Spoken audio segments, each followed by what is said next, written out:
the fast 5 things you need to know. We'll start your day off swirly, it's the toast. I sound amazing. Welcome back to The Toast and happy Tuesday. And speaking of choices, you've made one. Which is? Choosing the best damn business partner this town has ever seen. Well, that's an intro. Yeah, happy Tuesday, everyone. Welcome back to The Toast. I'm your host, Attorney Lou. Happy Tuesday. I can't believe it's only Tuesday. It's only the day of the twos. What? It's insane. What? What? What? Yeah, it's only Tuesday, but that's okay. We have a lot to carry us through. There's a second leaked Summer House audio. Second and third. Second batch. Acquired, made a TikTok about us. Like, we have so much to do today. I'm not even concerned. Like, we are going to make it. Oh, wait, does yesterday count? No. We made it one show without talking about Lick Slex in a formal capacity. No, but you took out your board and made a 0 yesterday. You don't. Yeah, but I was joking. Oh, it was already 0. It was already 0. So yesterday is one show without. Yes, it was not in a formal capacity, but if we continue on the topic too long, we might jinx ourselves. So okay, let's just right through. Yes, yesterday I would say was National Acquired Day. Agreed. They came home from the Bachelorette. They watched the toast on the private plane, jet, which is so crazy. The jet had a plane and they used AirPlay and they streamed the toast. They wanted to see what we said about them. They made like a bunch of TikToks and pictures. Like, tag us. We are the official podcast of TikTok. Okay, my dreams have finally come true. We're the podcast of record. Yes. Yes, we are. That's like a cute Instagram bio because we kind of do need to change ours because of the death, because of the passing. Yeah, because our Instagram bio is Jackson Claude and Bryson Strice, which is like was cute when we were just like 2 girls with dogs. And like we are passed. 2 girls with dogs, but the dog in question, I kind of like the podcast of record. Okay, I'll change it. So if you guys think that's good? It's yeah. kind of, but you're being so like hasty. It's so crazy to change your Instagram bio. You know I like change. You know I like a rebrand, and when it feels right, it feels right. And the podcast of record is obviously a play on words from the paper of record, which is what paper? The Times. The New York Times. I don't love the comparison. No, but I think we are the modern New York Times. I actually agree. The podcast of record. Are you going to keep the sparkle emoji or no? No, it's a heart. Or maybe a microphone? Heart and cheers. The heart's a little corny. And the cheers. Porny or corny? Corny. I'm taking out all emojis. How about that? No emoji after the podcast of record? I can't believe we're just like changing our Instagram bio. This is insane. The podcast of record, period. Oh, it looks really... Wait, don't post it yet because I did. want to... Oh, I want to refresh and see the new one. Already I hate it. I hate it. Take the period out. It looks weird. Oh my gosh. Okay, we can troubleshoot this later. And then it shouldn't say by Jackie and Claudia. It should say with or like no, hosted. I think it's by us. I like by. The podcast by? No, it's the podcast like hosted or the podcast with. No. We have to work on it. The by doesn't work. I'm sorry. I think doesn't. by like gives it a little je ne sais quoi. By us. Like we're authors. Ba. We are author. We are the authors of this podcast. Because at the end we say that's all she wrote. Because we wrote the show. We are author. We are. We are. What's that? Just saying. We are author. Yeah. Did I miss something? You did, but like just did I say author? I did, and I was like, LARPing myself, and you just like wouldn't join in. Like, oh, I'm sorry. Yeah, we are author. Yeah, we are author. I have purse. So yeah, there's a lot to discuss today. As mentioned, we have your toasters. Before we dive into what needs to be done, let's talk about us. Before we write the show. Before we write the show. Yeah. Oh, conspiracy theory is the toast is scripted. You couldn't script comedy like this. We couldn't even. We lost like 20 minutes of an episode. The lost files. And it literally was all written down and transcribed, and we couldn't have even recreated it. We couldn't. No, but I actually was talking to somebody about this recently, that a lot of popular podcasts, because they are becoming really replacements for nighttime television, like late night shows, a lot of people are hiring podcast writers. Actually, I was just having this conversation with someone. Who? Like joke writers. Right. Who were you talking to and who's doing it? I don't know why I don't want to say. Who you were talking to? I don't know why. Like they're a podcaster and you might be putting them on blast? No, but I can't explain. I don't want to say who told me. Okay, but I guess that makes sense. And also it's like you should make your show the best it possibly can be. Like use every tool in your toolkit. I have no issues with it. We're on the same page. Like I don't want to hire a writer, right? No, it wouldn't work for us, unfortunately, you know? Yeah, because and we try to tell you guys this all the time. We literally can't be put in a box. Yeah, no, and like we're so off the cuff. We're really improv. We're like an improv troupe of two. We're like, Second City. What is like that? What is like the famous improv where they like pluck people from SNL? Oh, I don't know. Second I City? just know like the improv group like from like my college, you know? No. There's Second City, I think, is like a Chicago-based one. And there's like what's the one? Famous improv Like, groups. isn't there a theater like the Chicago Improv? Yeah. Second City, which is like the Chicago one. Okay, That's so a lot. Second City. Upright Citizens Brigade. That's so us. That's so us. Oh, you know, like one of my favorite theatrical games. It's not a game. It's like an improv game. Exercise is a game I learned. It's an improv game, okay? I feel like we've played it on the toast already, where it's like we have to have a conversation simply asking questions, and the first person to break like loses. How are you? I don't know. How are you? You can't answer it. You just have to answer in a question. Okay. Oh my God, I sent you the funniest thing yesterday. Speaking of, she's done with the exercise. She's done with of the exercise. silly things we do on the show and painful things you make me do. Oh my God, please do not bring this up because people are going to go find the clip. The Kim Possible thing? Yeah. But it's hysterical. Mr. McCorkey. I'm dropping out. And you could just see, like, I'm hating that you're making me do this. But yeah, it was net hysterical. So anyways, I found a random old clip of our morning breath show where Claudia and I did a bit of improv playing Kim Possible. And they were casting a live action. And obviously we suggested Mrs. Jacqueline Foley for the role. So of course I had to make her do her audition for us. And it is so funny. She's like, Mr. McCorkey, you actually did a good job. Like that. Oh, you think so? Yeah. And I was Mr. McCorkey, and we were like role playing on the phone. And you were like the secret agent. Like, I don't know his name, but Charlie of Charlie's Angels. Like, yeah. Like, Mr. McCorkey. Mr. McCorkey was her teacher. Are you sure? I think she was in class with Mr. McCorkey. I mean, it's such a brilliant performance, it doesn't even matter. And I think you played the role of Mr. McCorkey so well that you could have been either a teacher or a secret agent. And that's on Range. Yeah. It did remind me and just inspire me even further. Like the next time we do revamp our studios, like which will be at some point, we got to keep it fresh. We will also need like a third space because we used to get up and like we were more of a web show than a podcast. So we would like do physical like stuff. We would dance and sing and give performances. We used to have like people come on and like teach us to bake. We had a segment in a gym. Like we were not a web show, Claudia. That's really like underselling it. We were really like a morning show. We really fancied ourselves like we would have segments just like Morning Glory. Like here we learn how to bake. Here's I got my ears pierced on the show. And the industry sort of demanded that we conform more to like the podcast format, which I'm glad for because I love to sit. But in our next studio, wherever that may be, like we will be having a third setup for activities. Okay. We'll work out like the tech issues. It's going to be great.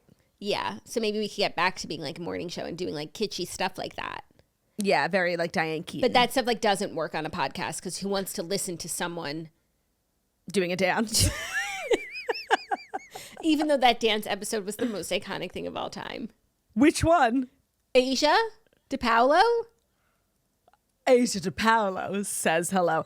We have such deep lore. And the fun fact about our lore is that like the first year of our show, which was probably the nuttiest because we had this like unlimited budget, doesn't really exist on the internet because it was like owned by a different media company that like completely erased it. And it would be nice. Like, it's just like, it's nice that in order to really understand our lore, like you kind of had to be there from the beginning because you can't go back and watch it. No, you really had to be there anyway because nobody wants to go back and watch like Three Girls Dancing from 2017. I do. I do. But it was lightning in a bottle. Lightning in a bottle. I was speaking of lightning in a bottle. We recorded a kind of a tea-filled Patreon yesterday. So. We did a Q&A, which we try to do like quarterly, just to catch up with everyone. It's also a good time to like, clear things up. I like to use that as a platform sometimes to clear things up. And this time we gathered questions. We usually gather questions within our Patreon community, but I took it to Instagram just to like, people get really brave with their questions on Instagram. So it spiced it up a little bit. And we talked about some things, the business, of course, some financials. People love to know financials. Talked a little bit about drama. It's on the Patreon, patreon.com/toast. It was a kind of tea-filled episode. Yeah, I would agree that we spilled the tea. How was your Maj yesterday?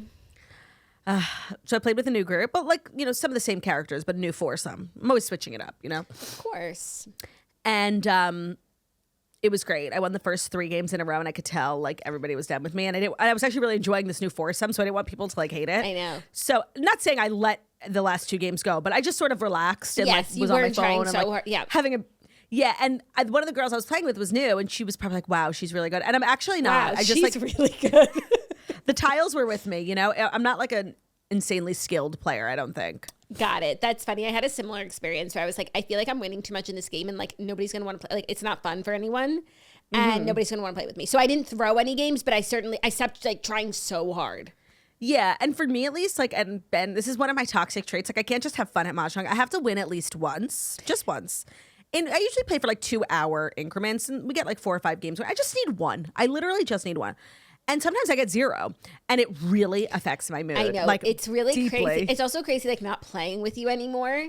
Like, am I toxic? What? Am I toxic? Yes. Like, the stakes are just so much. I didn't realize everybody else could feel it. Like, yeah, it's like I thought I was like keeping it to myself.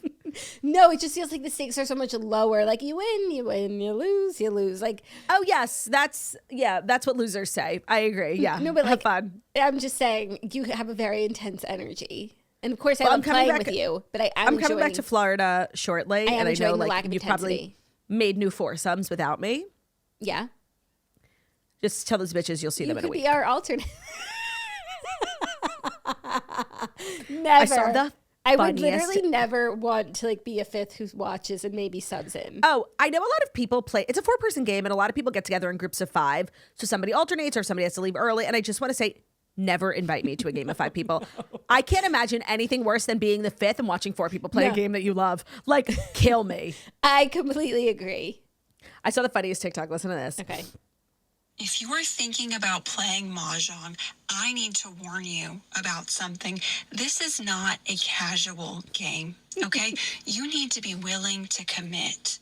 In a month, you're going to have a Mahjong hat or a coffee mug. You're going to be asking strangers to play. You're going to teach your whole family. You're going to want to go door to door asking people if they've heard the good news about Mahjong. Mahjong goes too hard. It's so true. I literally walked past the Mandarin Institute on like 70th and something a few days ago, and they had a big sign outside that said, "We teach Mahjong," like American, Hong Kong, all different versions.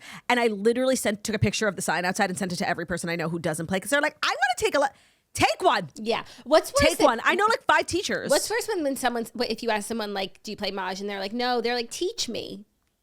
Bitch, I would never teach you. Like, I just taught Satchel, and that's because I'm related to her. Of course. So and she has to love me. You will see the ugliest side of me if I have to teach you Mahjong. Like, how stupid are you? Like, No, like, seriously? It's such a complicated game. Every time I play, I have to like relearn the rules again because there's just so many of them. Seriously, educate yourself. Like, it's not on me to educate you.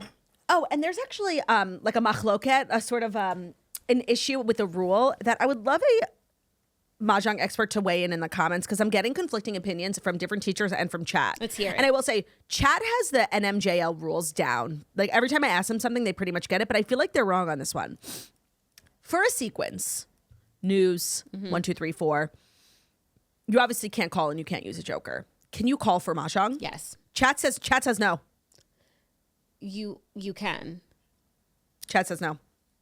You can. I just want to make sure. Like, well, there's definitely Mahjong teachers listening. Like, just let us know. But like 100% you can. Otherwise, I'm never playing a sequence again. No, I know. When I heard that, I was like, wait. Then like half of my Mahjongs have gone invalid. Like, no. Wait, like news? You call for the W. 100% like, you can call. You could also call on a pair for Maj. I know. And it doesn't make sense that you could call on a pair for Maj. You can call on a single for Maj. Right. But you wouldn't be able to call on a sequence? Chat is wrong sometimes. You have to like. I can't. Is Chat the Don't only say that one? about my friend. Is Chat the only one saying that? I don't ask anyone else. You didn't like look it up anywhere. Oh no, just Chat. Chat's wrong for sure. I feel like I can say that with confidence. But sound up in the comments, mahjong teachers. Well, I actually watched on my morning TikTok scroll. You know how they release like the first 7 minutes of like random episodes of Bravo. Sometimes they released the first couple of minutes of the Real Housewives of Beverly Hills reunion part 2, and they have literally 10-minute conversation about ChatGPT. Oh, interesting. Do you know what I just saw before we recorded? PK like went on a podcast. Yes, like not Diary of a CEO, but like looks like it. Like a very serious. It looks like Diary of a CEO with like a different host. Yeah. That's what I said. I think. Yeah, I'm agreeing with you. Oh, great. Okay, great. You find as well. I found Jackie. I found. You will be found, co-journer. Don't sing that song by my least favorite person. So anyways, he's done this podcast that's very serious, like a series format, and he's like telling his story, his career, also his divorce, talking about Dorit. I feel very interested by it. Yeah, it doesn't seem like he was coming from like a place of anger or hate. It seemed decently copacetic and in line with what Dorit has been saying now is like an up-to-date update on their situation. Yeah, I mean, he's definitely saying like she's changed. She's not who she was. I'm like, I don't know this person. But it does seem like net he's most concerned about their children, as is she. So hopefully like they can both move accordingly. Hopefully. He's not just like spiraling out, bottles, models, and where in the world is PK? It seems. Where in the world is PK, He seems like sort of stable. So I think that's good news. I don't know. I thought it was like, not that I was like waiting to hear from him, and not that I'm going to really listen. I still have to listen to you on second thought. But if I did have like all the time in the world, like I might listen. Yeah, I'm not going to listen, but I will enjoy more clips. So feel free to, feel free to drop the clips. TikTok, PK on a podcast. Like I would like them to come across. I'm not going to seek them out. The podcast is called, now I'm on the Toast Instagram. While you're there, change by. Bye. The new fucking Instagram. What's new? It hasn't hit me yet. I just like if you search someone, they give you their whole life story and some old pictures. Oh my God. Not only do they give you old pictures, they look for maybe pictures that you could be connected to. I searched Taylor Strecker yesterday. I was looking for something and they showed me the fattest, ugliest picture. It's a good way to find photos of yourself that you want to delete. Yeah, I actually had a similar Oh my God, I couldn't believe it. From literally 15 years ago. I had a similar experience. I don't know what that is. They have to stop doing that. Make it stop. Now, it's like Instagram has also become like a Wikipedia where you search someone. God forbid they take you to their profile. No, they give you like this AI generated bio. Yeah, no, like their life story. And it's just a bunch of like random facts. With the ugliest pictures you've ever seen in your entire life. Yeah. What is that? I don't know. Not my favorite. Not my favorite. Yucky. So we do have Dear Toasters. We do have some juicy, salacious stories. I am down. I'm down to clown. To clown, if you are. I'm down to clown. Without further ado, here are the Fast 5 stories that you do need to know. The Fast 5 stories that you need to know are brought to you by Old Navy. Spring is the perfect time to refresh your wardrobe, and Old Navy makes it easier than ever to do that. So while spring is here, refreshing your wardrobe is kind of what everyone's doing, and Old Navy is a perfect place to do it with their Wow denim. So I feel like I talked about this last week, how like let's all buy pants in our own size. I just did it, and it's life-changing, and Old Navy is such a great place to do it because their Wow denim styles have styles and washes that you will love at prices that make it very easy to say yes. Maybe buy 2 if you're between sizes. Like I'm all about these days, like having pants that fit. And I think Old Navy is such a great place to do that. They've got quality denim starting at just $22 in the latest fits like mid-rise boot, high-rise, wide leg. It's so personal, right? Like everybody's bodies are so different. There should be 1 million different types of jeans. And I'm telling you, Old Navy has close to that. They have so many different styles, so many different fits. So shop Old Navy's latest Wow denim styles online at oldnavy.com or at your nearest Old Navy store. That's oldnavy.com to shop the latest Wow denim styles online. Today's episode is also brought to you by Squarespace, the all-in-one website platform. Squarespace is a longtime partner of the show, and we appreciate their business. And if you have a business that requires a website, check out Squarespace. They're going to help you with everything that you need to stand out and succeed online. So whether you're just starting out, scaling your business, Squarespace gives you everything you need to claim your domain, showcase your offerings with a professional website, grow your brand, and get paid all at once. So they offer tons of different services that you need to get paid all in one place, from consultations and events to experiences. Showcase your offerings with customizable website designs to attract clients and grow your business. You can get paid on time with professional on-brand invoices, online payments, plus streamline your workflow with built-in appointment scheduling and email marketing tools. And every dream needs a domain. Squarespace Domains makes it easy to find the best name for your business at one fair, all-inclusive price. They have no hidden fees or add-ons required. Every Squarespace domain comes with advanced privacy and security tools included to ensure that your domain remains online and protected. Plus, Squarespace provides everything you need to bring more of your dream to life. Whether that means building a website, adding a professional email service, don't wait to claim your name and invest in your dream today. Once you're ready, go to squarespace.com/toast to save 10% on your first purchase of a website or a domain when you use our code TOAST at squarespace.com/toast. Again, head to squarespace.com/toast. Once you're ready to launch, use the offer code TOAST to save 10% off your first purchase of a website or a domain. Thank you, Squarespace, for sponsoring today's episode. Today's episode is also brought to you by Built Rewards. Whether you're renting or paying a mortgage, one of your biggest monthly expenses should be working harder for you. And that's where Built comes in. Built is the membership for where you live. It rewards you with points on every housing payment, no matter where you live. So Built started out rewarding members on their rent. I have been a member as a proud renter for actually like 5 years. And I've taken like so many trips. I use my points all the time. And now in 2026, members of Built can also earn points on mortgage payments wherever they live. So every housing payment earns you points that you can use towards flights with top travel partners like United and Hyatt, Lyft rides, Amazon.com purchases, and so much more. Personally, I'm like a points girl, so I like to redeem my points on travel. I was mentored by the great Brian Kelly, so I know how to book a flight. I know how to, use a hotel partner. I'm so good at that, and my Built points go really far. What the most underrated part of becoming a Built member is that you're also getting access to Neighborhood Concierge, which can help you make restaurant reservations, book fitness classes, find new local spots, all while being rewarded at more than 45,000 merchant partners. So it's basically like having a personal assistant baked into where you live. So it's simple. Being a renter and now owning a home is just better with Built. Join the membership for where you live at joinbuilt.com/toast. That's joinbilt.com/toast. Make sure to use that link so we know that you sent you. I know a lot of the listeners of the show who are renters have been using Built for years per my recommendation. And now if you're a homeowner, like you can be included too because there's tons of benefits for you as well. So go to joinbuilt.com/toast. That's joinbilt.com/toast. Today's episode is also brought to you by Good Ranchers. Grilling season is almost here. The weather's warming up, which means grilling season is basically here. And if you're anything like us, you're already planning your first backyard BBQ of the year. And we know what's going on the grill. It's Good Ranchers. So Good Ranchers is one of our favorite sponsors because it's American meat delivered. They partner with local farms at Good Ranchers to deliver 100% American meat straight to your door. It's pasture raised, it has no antibiotics, no added hormones, so it's the kind of quality you can actually feel good about serving the people around your table. Now, a lot of people come to Good Ranchers for different reasons. I think a lot of people like to support American ranchers, and that's kind of hard to do when you're shopping for meat. And so Good Ranchers is great for that.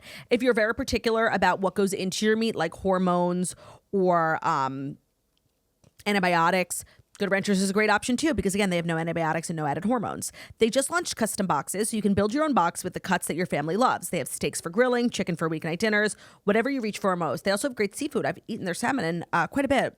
It arrives very fresh. Start your plan today and you'll get free meat included with every order. And when you use code TOAST, you'll also get $25 off your first order. So that's free meat with every order and $25 off your first order, but only when you use code TOAST when you start at goodranchers.com.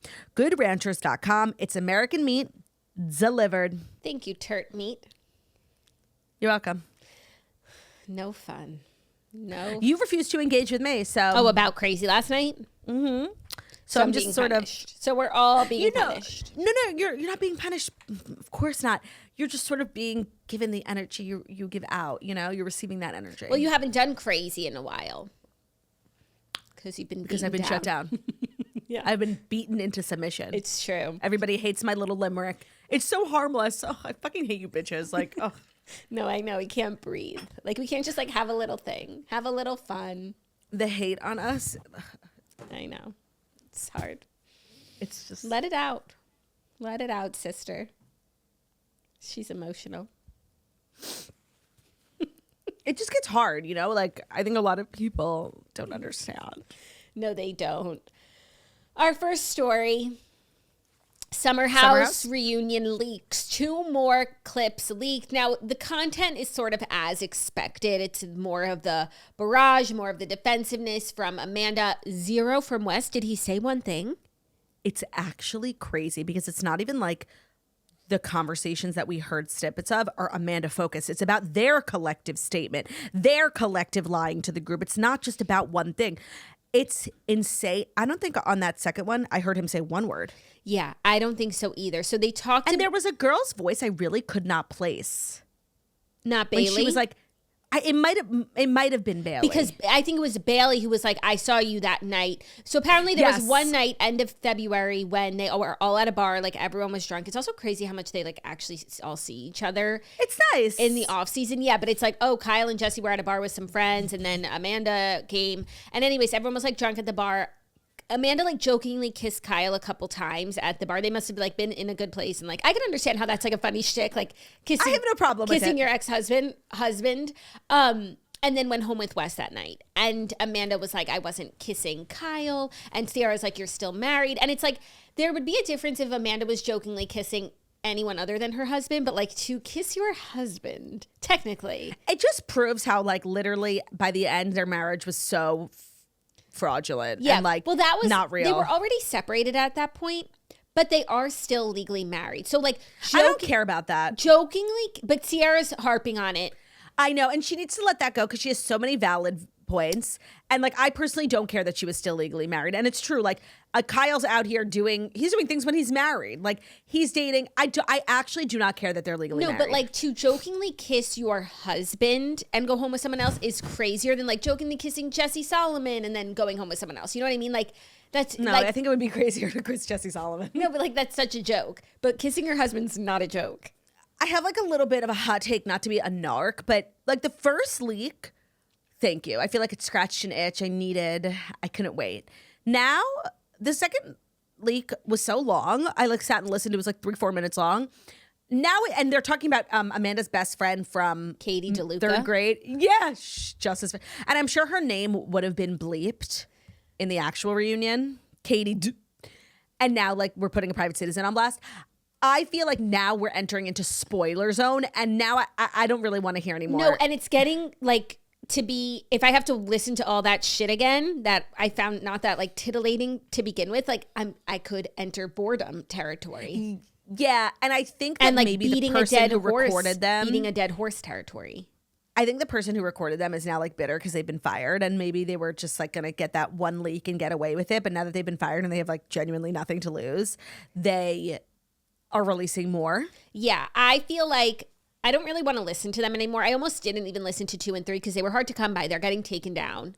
Yeah. But then someone sent it to me, so I was like, okay, let me listen just like for the toast. No, and like Andy put on Radio Andy this morning, like talking about the investigation and how they're like actively working with Bravo fan accounts to not post it. Like, that's so lame. No, and he also said that it was like a Bravo fan that helped them crack the case. The case, which does track.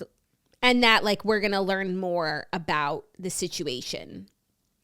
I don't really care, to be honest. Like, we know it's not a cast member. Well, we know it's not a cast member, so my interest just sort of ends there. I don't need the name of like some random audio engineer who, like, that name is going to mean nothing to me unless I went to high school with him, you know? He said even though his team of investigators were on it, it was a Bravo fan who you're going to hear more about who cracked the case. And great. Now we're going to have some crazed fan on a podcast or something. Like, I'm good. And delivered crucial information. It's like Monica all over again. Yeah, I don't need this. Like, this is just getting weird. Just give us the reunion, okay? Yeah, I wonder if they'll also take out some of these bits now, because I think that they will and that they could. I'm sure they had a really long, like hours-long conversations. I'm sure the same things were said over and over, and like just choose a different one so it feels new. I do think that these leaks are a window into the approach that Amanda and West individually took. They clearly were not a united front. The fact that they left together feels weird because if I'm Amanda, I'm mad at West. Like, he goes the silent route. In every clip, he's barely speaking, which is not a bad road to take. Like, you can only get in trouble so much if you don't say anything. Amanda's taking like this very defensive route, not coming in. And that's what Jesse said on Watch What Happens Live, was that like hasn't been this like, you know, deeply apology tour, forgiveness, accountability. No, they're like sort of indignant. No, and their whole thing is like, I'm sorry, but like, what did you want me to do? Like, okay, right. I could have handled it better, but like, this is what was happening. I didn't know what to do. You don't hook up with him. And also this, in the last few weeks and months, it sounds like from like the timelines and the photos and what's everyone's saying, like they're just like all drunk and drinking and like hooking up. Like this isn't serious. It's not love. This is not serious. They said that night at the bar, February 28th, like Wes was too drunk to even speak. Like that's your love. Right. And that's who you went home with. That's who you can't help but be with. That's also like unethical. It is. Sorry to go home with somebody who can't even speak. Yeah, I'm just saying. If the roles were reversed, I just want to say like that's what people would do. It's not like Romeo and Juliet when you're seriously blacked out half the time. 1,000%. And like Amanda, speaks a lot about her weed use. Oh, and a lot of people, I saw people talking about how Amanda's been really open with her mental health journey, and you're really not supposed to smoke weed when you're taking medication like that, and that like maybe she's having, because she is acting like so out of character. Like I just think we don't know her character. Yeah. I don't know what her character is and is not, because she's never been put in a situation like this before. The clip was also just reminding me of Vanderpump Rules, where like nobody can speak during Scandival reunion. Like nobody can speak, everybody's attacking, and it's like I do want to hear from Amanda. So if everybody could just like shut up for a second, like I want to hear what this crazy person has to say. Yeah, and Lindsay like starts to say that at a certain point. Like I love her. Everybody's like, saying such a mom. Like shuts. Yeah, because you do have to like deliver this reunion correctly. Like we do need to have the flow of conversation go accordingly, where everyone can like say their piece. And when everyone just starts in together, like no, that's not going to work. So we can't interrupt like every second of Amanda. Like she has to be able to say something. Yeah, and you can combat that, but like it has to be a conversation. And that's why like people like Bailey and KJ come into Sierra's defense, like I love, but like it's really not about you. So just like hold on. Yeah, hold on. Like because we just need organization, conversational organization. There are tiers of like who gets to speak the most. Amanda, West, and Sierra are tier 1. And Kyle. Sorry, Kyle is tier no. Kyle's tier 2. Sorry. I know that he should be tier 1, but he ain't. Kyle's connection to Amanda is I know that they were married than Sierra's connection to Wes. Sorry, it's actually not. Though. I know, like maybe emotional, like maybe in terms of how much one likes another, but in terms of like history, like that's his family. Okay, fine. He can be on tier 1, even though he's hanging on by a fucking thread. Okay, tier 2, Jesse Solomon. Maybe just Jesse Solomon and Lindsay, because I respect her and I want to hear what she has to say. Or like Mia, like No, sorry. Everyone else, like they were there, but they aren't long-standing members of this dynamic. First of all, and it doesn't sound like they were there physically. Okay, Bailey was there once. Like it would be Paige if she were there. Oh, of course. But I'm sorry, like everyone else, I unfortunately need you to take a back seat. That's why I think it's even crazy that Levi was there. Like we don't need one more person chiming in, and she wasn't even on the show. Like it's really crazy to hear. Levi can be on Namesake. Write it down.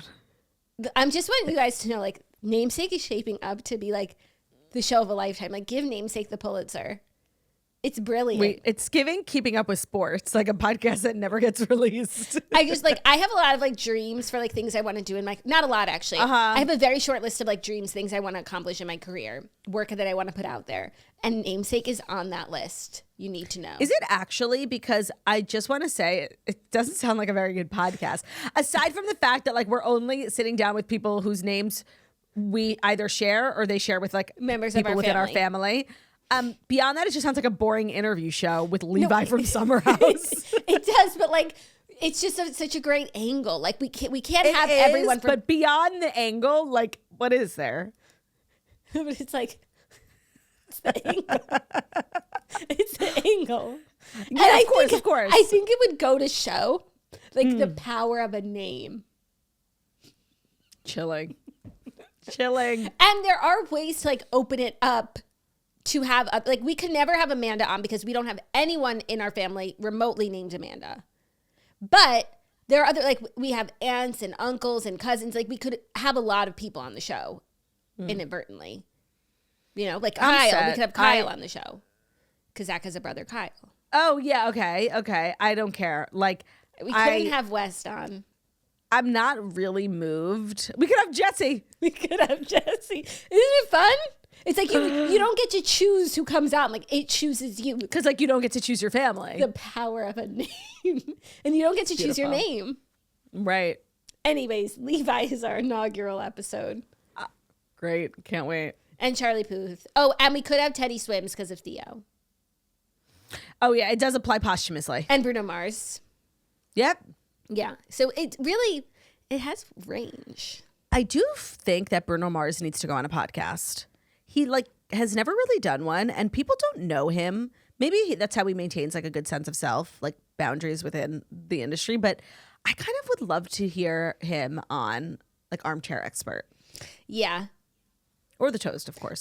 I feel like this would be a fun one for him. 'Cause your sex takes me to paradise. Yeah, you're taking me to. What's your favorite Bruno Mars song? You know what? Like, I love like Locked Out of Heaven. So good. So like some of the early ones are just like, they go so hard. I like Treasure. Fucking Treasure. I was going to say Finesse. That's like a sleeper hit. It don't make no sense. Like, he's so good. He's a crazy one. He's wild in. Okay, so back to the leaks. That's enough.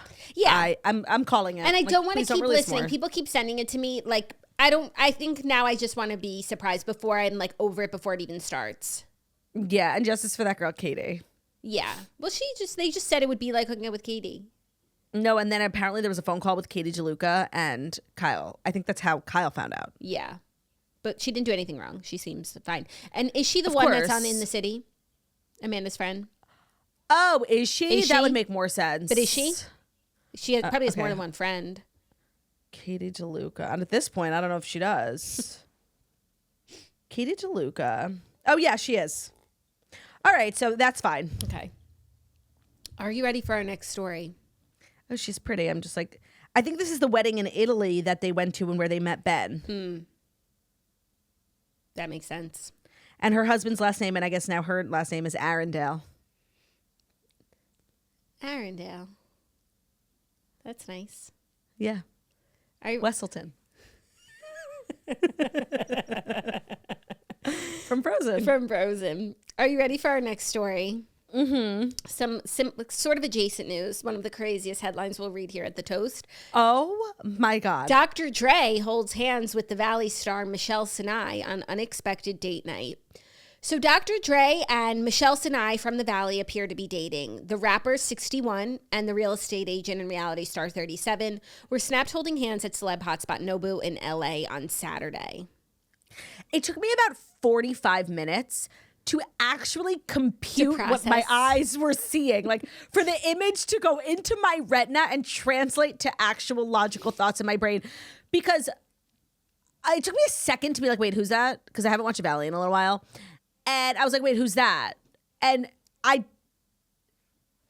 it's like somebody dating an alien, like from a different planet. I was shocked.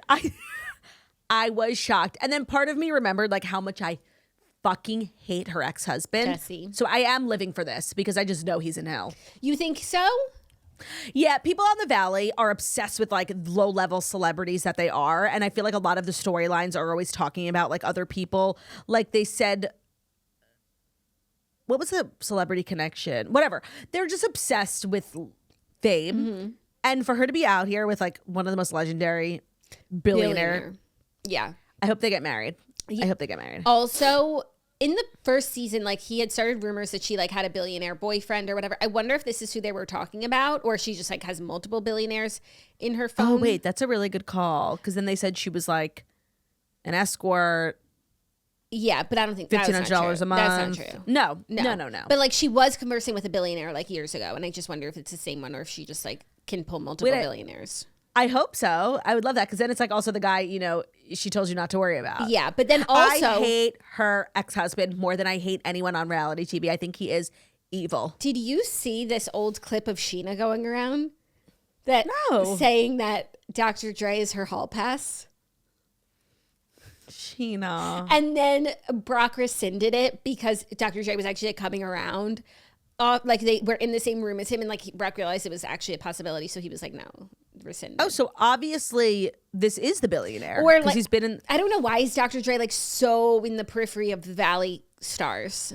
Like, that's where this story sort of makes no sense to me. Yeah. This is like a legendary, historic, iconic. Like, there's so many Beats by Dre, like billionaire. His music, like his musical impact is like decades long, and he's hanging out with the kids from the Valley. Like, I'm so confused. So confused, but I do hope they really make a go of it. Like, I would like this for her, you know? Yeah, and Isabel needs like a billionaire stepfather. I also thought Michelle was like dating Lala. Lala. We never closed the circle on that. It's giving queer baiting.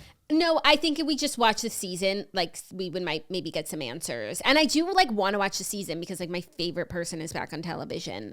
I just like have a lot going on right now, and like, you know, we're like sleep training, and it's hard. It's hard to watch TV. I feel like it's just like weird that like you're still riding so hard for Lala. Why? You're loyal. It's nice. I am loyal, but why? Like, what happened that I wouldn't? No, nothing happened. I just feel like there's not that much to like stand. I like her personality. Yeah. She's like a dedicated mama. She hasn't like done anything that's like incongruous with the person that I always liked. Correct. So it's like so random. Like your favorite person on reality TV. One of, yeah. I mean, she just hasn't been on TV that long, so it's just not as fresh.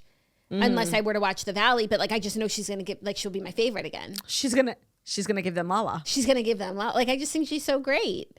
No, I admire your loyalty. Loyal. I actually really do. And like when I ride for someone, like don't take that lightly. You know, I don't just it's true. I don't just throw my weight behind anyone, and you can know that. Know that. Also, people are now circulating the clip of Lala. I don't know if it was on like a Bravo after show, but she really believes that she's the reincarnated spirit of Tupac Shakur. Okay. And Dr. Dre is actually like a former comrade. Maybe he could attest. Mr. Shakur. And maybe that's how they all connected. Maybe like, no, but maybe he could like meet Lala and like let her know if he sees his old buddy in there. It's giving Tupac. Yeah. That's funny. Yeah. Okay. Well, we'll keep you posted on this burgeoning coupling. Ship, like seriously, get the labor, get your hammer out. We're building a ship, and we're setting this to sea. Yeah, setting sail. We're setting sail. It's a big one because he's a billionaire, so you got a big boat. I'm obsessed with this. When I was reading the Dumois caption, like I couldn't have come up with a more random pairing. I love. Like if I asked ChatGPT to generate like the most random couple you could think of, even Chat couldn't. Should do as Chat? No, like it's perfect. This is perfect. I know. Sometimes you just have to let the chips fall where they may, 'cause they're even more beautiful than you could have arranged. I love that. I love that. Are you ready for our third story? Yeah. Sort of like another amazing celebrity coupling. Ish. Angelina and Jolie and Gizelle Bryant pose alongside their daughters as they attend a sorority event in Atlanta. I saw the daughters, and I'm obsessed with this. So Gizelle and Angelina Jolie's daughters are in the same... And it's Gizelle from the Real Houses of Potomac, not Bunchen. First time when I was reading the headline, I was like, wait, yes, what? Gizelle from Real Housewives of Potomac. Her and Angelina Jolie's daughters are in the same sorority at the same college. And they're not the same age, but they were taken in a photo together for their sorority, which is now like going viral because it's literally Angelina Jolie and Gizelle. And which child of Angelina? Zahara. Oh, interesting. Okay. I love this. Like, this is where Bravo is really the intersection of so much culture, because obviously, like, the daughter, they're all like Nepo kids, but she's more so a Nepo because of her father than her mother, right? But we know it, of course, from the Bravo angle. Giselle's daughter, Angel. Yeah. I would say like Jamal is more famous than Gizelle. Well, it depends who you ask. It does, of course, but I think like if you were to zoom out, like in terms of like, yeah, I would say Jamal. Yeah, well, like, and I think that like his daughter probably runs in these fancy circles more so because of him. Yeah, but I think she runs in two big circles now. Like she has two different whole worlds. She has legs in different universes. Yeah, no, she has access to like two completely different worlds. And I just don't know why I'm surprised that like Angelina Jolie's like kids would be in sororities, because I feel like they're so like off the beaten path, you know, and sororities are like so. Well, sororities have like different vibes at different schools. They both go to Spelman, and so I'm sure the sororities are like very, you know, storied, and it's yes, HBCU. It's like it's so different, like from Beyonce's Homecoming. Yeah, and there are other schools that have like, you know, like supper clubs like that. Just sometimes it's not just like Greek life party, like sorority. Yeah, it's not what we think. It's not what you think. Yeah. It's like really a group of women. Sisterhood. It's a group of women. Sisterhood. Yeah. And some schools, Delta it's who? like if you're not in the sororities, like that's the whole, well, there goes your social life. Or like NYU, I didn't know a single soul. Or there's zero, you know, so every school Yeah. is very different. I would say Greek life It's true, is more it's true. I personal forgot than that this was an comedy. HBCU. Yeah. Yeah. And I think it's like historic, like, I'm sure, you know, Gizelle was in this sorority, you know, like she's a legacy or something. Exactly. Yeah. It's giving Sydney White. I like, first of all, I hope these two are friends. Maybe they were in the same sorority and didn't even like know that the other existed, and now the internet is bringing them together. Yeah. No, it's hysterical. This photo just is so pargy also. Gizelle is like, this is a huge slave for Gizelle. Yeah, for sure. Super cute. Extremely. Are you ready for our next story? Yeah. Our fourth story, a little Taylor Swift wedding update because why? Oh, what were you going to? She's also like featured in this huge Profile, New York Times video this, like, series. 30-minute video. They're doing like a thing about like the greatest songwriters and she's one of them. And so she did like nothing major. There was no like Yeah, she's big like talking thing about her coming out. songs and her songwriting. And how she writes songs and just like, you know, the journey. Song Yeah, no, and, I thought that's what you were talking like about. writing for songs of writing. Yeah. Songs. Yes. No, but wedding bells. So it appears as though the July 4th date is the date of the wedding. Michael Rubin has moved his party so it doesn't clash with her wedding. It's page 6 I just want to say, I don't know if I believe this. You don't believe what? That if he's moving his party, it's because of Taylor's wedding. One, he didn't even have his party last year. So I feel like the tradition has been broken that if he has it another weekend, it could be for any reason. Well, it says it's going to be Wednesday, July 1st. So still July 4th weekend, but like if you're going to the wedding, you could go to both. The only other reason why I don't know if this is necessarily true is like even here, there's like a list of guests that like they don't cross frequent, and they don't cross. It's very much like the Kardashian Tom world. Brady's not going. Exactly. Leo. Kardashian's not going. Right. Taylor's like the most famous, and I feel like it may be like the people who are coming are also dropping like flies. Like Ryan and Blake aren't going. So it's literally Lena Dunham. I think she's marked safe. No. Haim. Going to what? Lena Dunham, you think is going to the wedding? Of course. Why? I thought they're not friends. No, they And, are. like, She's not friends with Lord anymore. But she got Jack in the divorce. You think Jack and Margaret are going to go be with Lena? I don't think so. I do. I don't think so. I do. I think, yeah, Jack and Margaret will be there. I do think Lena will be there. Haim will be there. Lana Del Rey. Selena. Lana Del maybe. I feel like they're more work friends, you know? Maybe you met your Like, work friends. Lana Del Rey, like Joshua Jackson, like the most random people, you know what I mean? Why Joshua Jackson? Because Jody, his wife, was in the music video for... Oh, right, because of the Graham Norton show. Norton. But I think Graham Norton. also, Travis has a lot of friends. Totally different circles. Yeah, but like, so there would be a lot of celebrities from Travi. Pat and Brittany, of course. Andy Reid, of course. Who else is he friends with? Corey Gamble. Justin Timberlake. Corey Gamble's not invited. Like, it's not even a question. You're out. Justin Timberlake will be there. And also Taylor is friends with him. It will be like really good State of the Union to see who they're both still friends with. Because like, I know that she has said also that she's having a huge wedding. Like, it's not like the guest list is not, she's not being precious about it. So if that's the case, like, we will really know. It's not like we can say, well, it was a small wedding. Yeah. I know that her and Kelly like aren't friends anymore. Who? Kelly Teller. Oh yeah, they're not. But like, it would be crazy if she's not at the wedding. I just want to say she's not going to be. That's crazy. She was her date for the Golden Globes like 2 years ago. Best friends. So that's crazy to me. That's crazy work. And like, Travi likes Miles. I know. I feel like a lot of Taylor's like beefs do sort of get. What's the opposite of like when you deactivate? Like neutralize? Yes. Neutralized by Travi, right? Like, it's like not that serious because Travis is friends with the brother and it's all good. But isn't that classic husband-wife stuff, you know? Like the husband maintains a decent relationship where it's neutralized. Yeah, so it will be very interesting, and it will be a State of the Union on her celebrity friendships, because there are question marks, and there are a lot of, like you said, Jack Antonoff, Sabrina Carpenter will be there for sure. Jack Antonoff, Lena Dunham. There are Zoe Kravitz, Harry Styles. Yeah. I read a report, so just take this with a grain of salt, that they're getting engaged because he has like baby fever. He really wants a baby. I saw that they want a baby. Does she have kids? I don't think so. And I wonder if he wants a baby because he's been really inspired by my mama content, because he does follow me on Instagram, Yeah, maybe. Maybe it just feels like everybody on his Instagram, like classic is having a baby. That's really cute. I know. I hope they do. I would love that. I hope they Me do too. have a baby. Me too.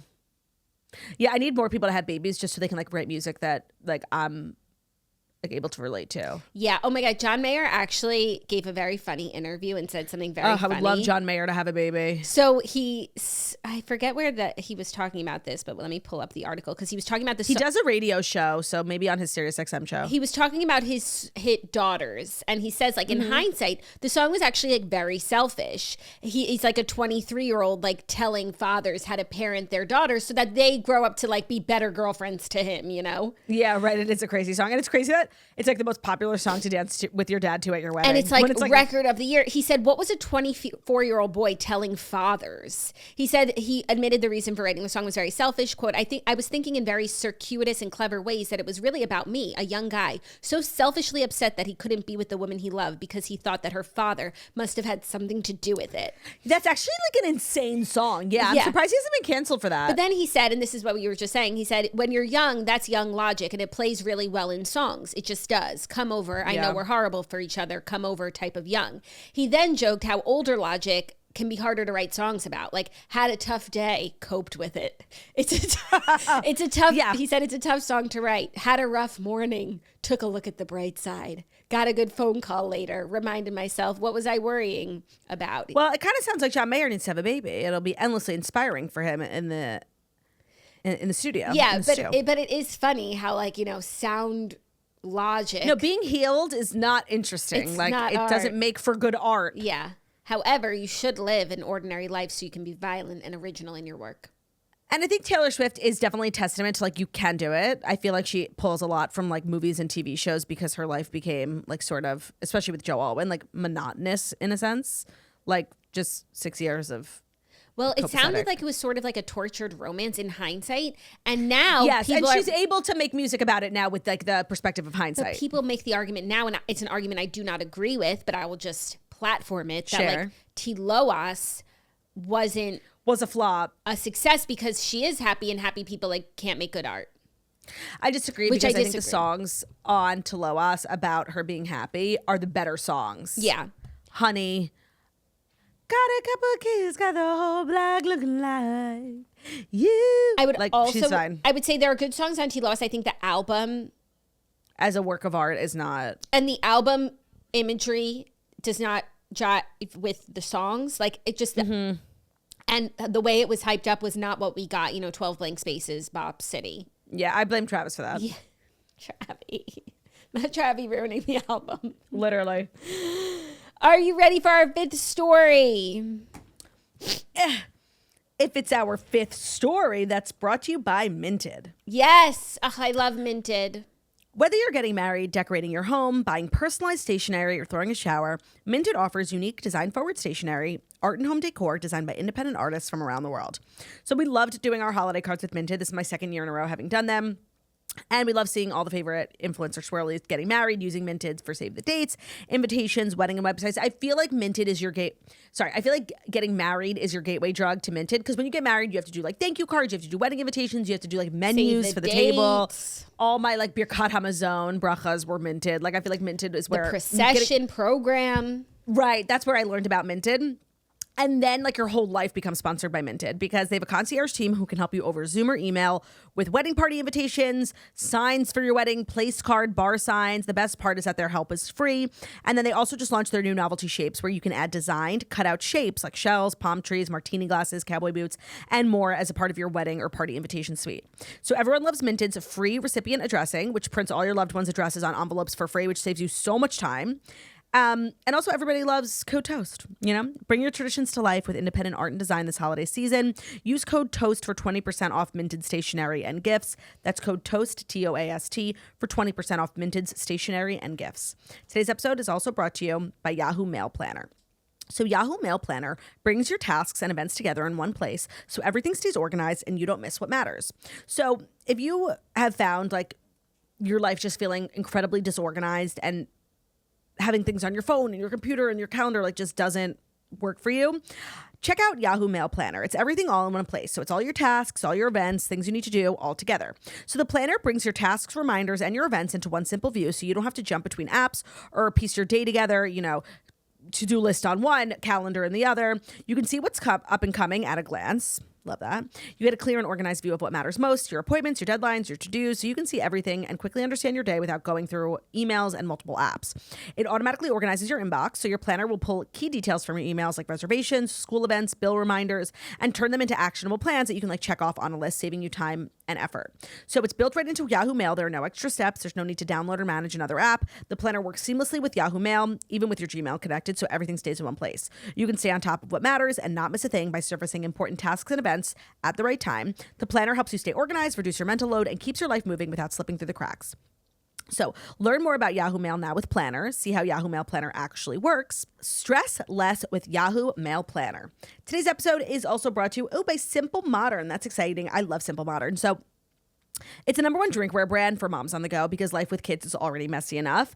They've got cups, tumblers, bottles, and all of them are 100% leak proof. It's spill proof. Whether it's in a diaper bag, a car cup holder, a stroller, a toddler's hands, it will not leak. So Simple Modern is cute and functional. Their drinkware comes in tons of different colors, patterns that don't look like you bought it at a gas station. Like you still have that aesthetic, cute, swirly-licious. Oh, Simple Modern. I'm drinking out of, I guess I didn't even realize that the one. So cute, first of all, gingham. And it is. Leak proof. Simple Modern has genuinely good pricing, genuinely good products. You don't need to spend $50 on a water bottle to get quality. Simple Modern delivers without the guilt. So they also donate 10% of their proceeds to nonprofits so you can feel good about your purchase. So if you are looking to get into like the water bottle game because, yeah, hot girls drink water and you want something that's really cute, really aesthetic, but also still functional, Simple Modern is a great brand. And I really love their philosophy that you do not need to spend $50. Also, shout out to my Simple Modern, which got me through breastfeeding. It keeps your drinks cold, and I was able to like store fresh milk in there with some ice while I was pumping on the go. So head to simplemodern.com/toast and use code TOAST for 15% off your order. That's simplemodern.com/toast. Code TOAST for 15% off. That's code TOAST. Today's episode is also brought to you by Roback. So this happens every single year. The second spring actually starts springing. Everybody just has this realization that spring is literally the best season ever, and we should celebrate with an entirely new wardrobe. Once the weather improves, everyone's just like in a better mood, and you're going to need a new wardrobe, and Roback is here for you. Your spring shopping obsession is going to become Roback. Last year, everybody was going on and on about their active skirts and dresses, which are so cute, great for warm weather, great for country club, pickleball, golf era.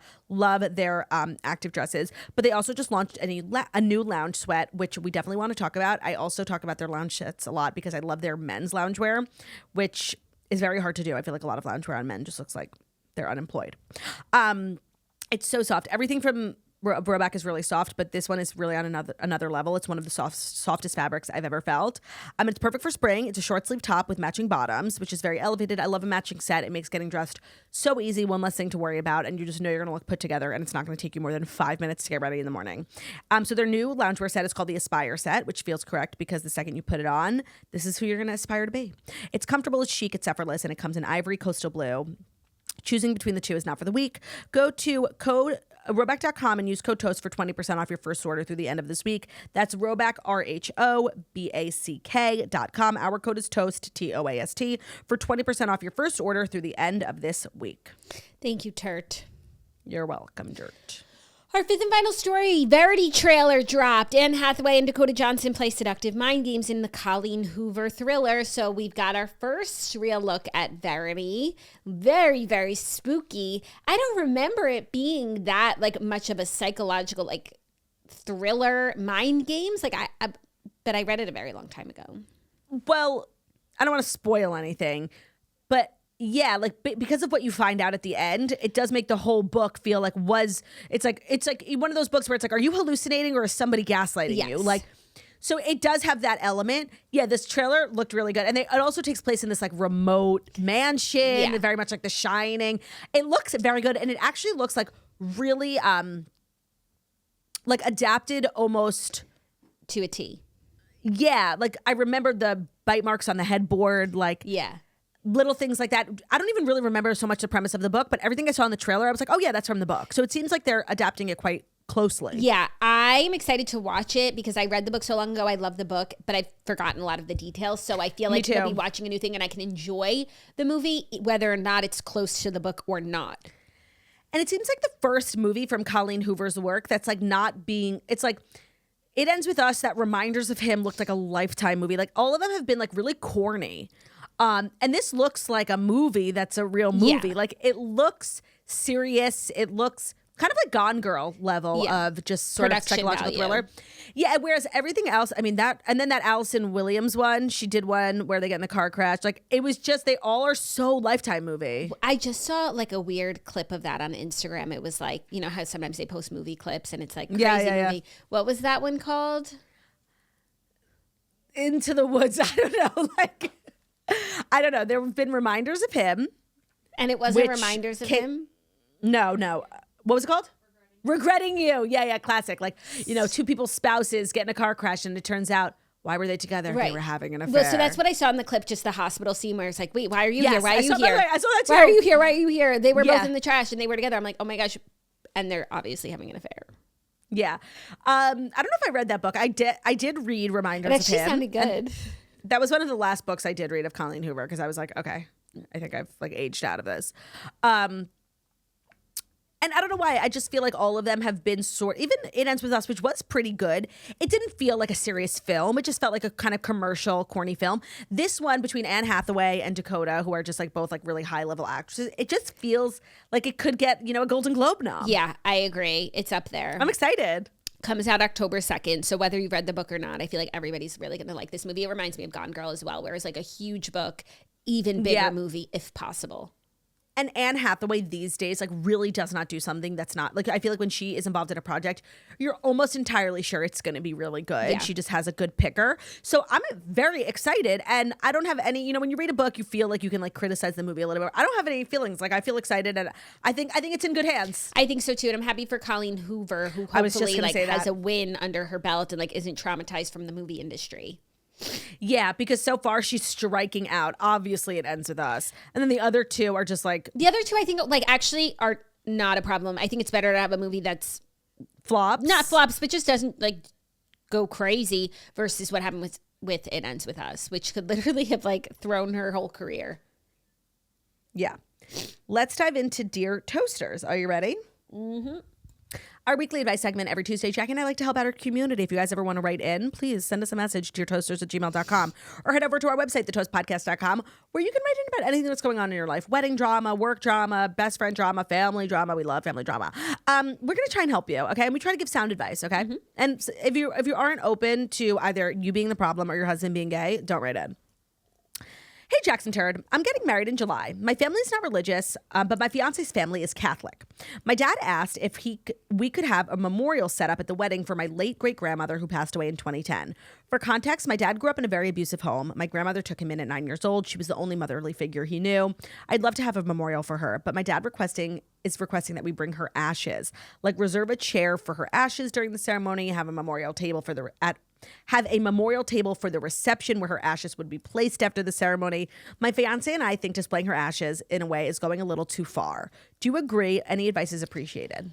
Yeah, I agree. Yeah, it seems like, and I love your dad for this. Like, she sounds like an amazing woman. Like seriously, they should write books about her. Agreed. I do feel you on the ashes just being there is like a step too far. It is still your wedding, so you're absolutely allowed. But I do agree, like, you should, you know, but it's not your dad's wedding. Like, it's your wedding. And I'm sure she was a great woman to you, but, like, wanting to honor is for what she did for him. Yeah. And it's like, it's not his wedding. No, maybe he should get married. She passed 16 years ago. It's not like, she just passed and she was almost here and right. we just went on her. Made the wedding. Like, and she came to your fitting. Like a lot of people have passed, we didn't have our father at our wedding and we didn't make a whole big thing. You make a speech and you're like, and dad would have been proud. You just throw it in there. Even having a chair in the front row that just says reserved, that's very tasteful. But it's also a little bit. An urn is nutty. It's also morbid. Like, this is a celebration of life and of the future, and we don't need like constant reminders. So I like the idea of honoring her in some way, but it's not a funeral. That is sort of morbid. And if it doesn't feel right to you, don't do it. Don't not do it because of what his parents are going to think. Like, what feels right to you? I do think that this is extreme. What does this woman also mean to you? It's not your dad's wedding. So like, if she was a really important figure in your life and you want to honor her for you, like, people have little pictures sewn into their veil. Like, there's so many sweet things you could do. Yeah. An urn, I agree, is really nutty. But what about you? Like, do you care to honor this woman, like in big or small ways? If you do, there's a lot of really beautiful ways people honor loved ones. Yeah. If you just want to do it for your dad, like, okay, she can be mentioned in the speech or like just, yeah, not to be like rude, but what does she mean to you? Yeah, I feel like a lot of people get married with people having passed, and like I've not really heard of like a chair. Like, I don't know. I haven't heard of that either, but I think a chair, the urn is no. A chair sounds like a sweet idea, but it's kind of a big thing to do, It's hard to get a chair at a wedding too. I know, that's a place. That's like me. I'm always looking for a seat. Yeah, so I don't know. You don't feel like you have to like make this whole thing like a tribute to her. It's not what it's meant to be. Agreed. With the utmost respect, I say that. We have a little bit of bachelorette party drama. Hi. Is it acquired? Okay, so it's acquired writing in. No, but if your friend was an influencer, you wouldn't be in this situation. So everybody should be friends with acquired. Ready? Hi. Okay, so I was invited on a bachelorette party for one of my good friends from high school. I paid for everything up front, but something came up for my family, and I've ending up not being able to go. I texted the maid of honor and said, don't worry about getting me my money back. I don't want the other girls to have to pay extra because I had this last minute thing. That's tough. The day of the trip comes and I find out that they invited another girl to take my place, which is totally fine, but she's going for free. Oh, absolutely because I've already paid and she's going in my place. Absolutely fucking not. Is it wrong of me to think that this is absolutely crazy? They found another girl, didn't tell me, and didn't give me any of my money back. That's rude, right? I didn't want my money back to help the other girls, not for someone I don't even know to go for free. Absolutely. You're 100% fucking right. not. This is insane. That is insane. You were so generous to have left your money because it's true. They would have to pay more if you pulled your money out. You wouldn't even be wrong if you did it. Very mature of you. But like very mature. That's very big of you. But you got another person to go. That doesn't mean that someone gets a free trip. It means you get your money back. This is not like Make-A-Wish. Like, you were doing a nice thing and they're taking advantage of you. I don't know how you bring it up.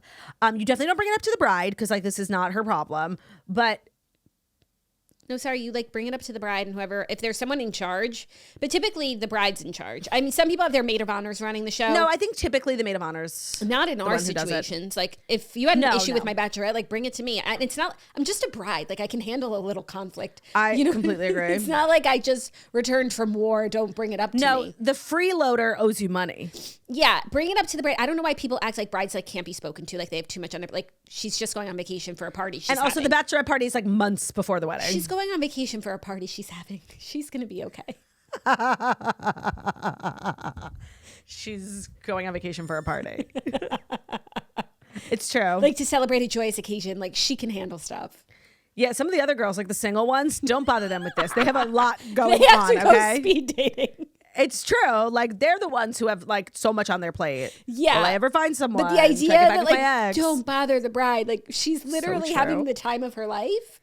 No, and she's the one like being, carried off into the sunset. Yeah. No, and she knows all of the people here. Like the maid of honor might not know you that well. That's might true. not know the new girl, but like the bride knows everyone very intimately. So like definitely raise your concerns to the bride and just let her know like you were happy to leave the money if it meant people had to pay more. If someone's coming, she would like her to pay you for your trip. I can't believe you even have to explain this. This is where situations are so frustrating. Like if everybody could just act like a normal human being. That's like just very logical.